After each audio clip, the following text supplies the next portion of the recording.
talk about the Finnish border, of course, you do have a very long and historically challenging border with Russia and the former Soviet Union.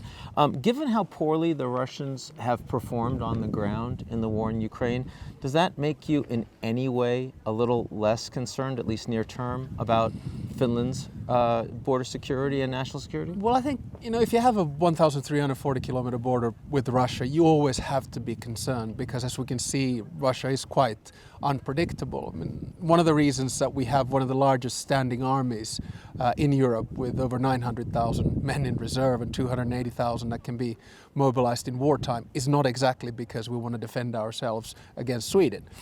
It is because there is a real Russian threat.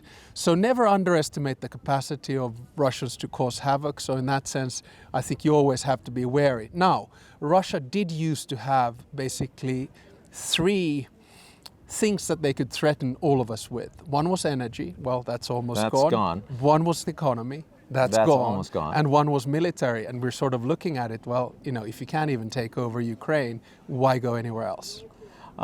Talk a little bit about Russia's position globally.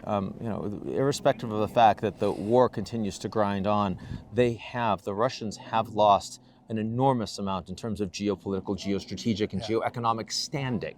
As we think longer term, beyond the fighting on the ground in Ukraine, how do we approach that reality? Well, probably two answers. One is to say that there's always a way in which great powers rise and fall. And of course, we saw the Soviet Union during the Cold War as a superpower, and then falling, but trying sort of to claw back power. But now it has basically fallen into oblivion. I mean, in many ways, it's a rogue state. There are some countries that are calling it a terrorist state. The size of the Russian economy is less than 2% of world GDP. So we're talking about the largest country in the world with the greatest natural resources, which basically hasn't been able to organize itself and now is isolating itself globally. Of course, it tries to have allies around, but I would argue that we are very much split. So then we come to point number two, and that is, what about the future? I think what we need to look at in terms of European security is a total split. 44 European countries on one side and Russia on the other.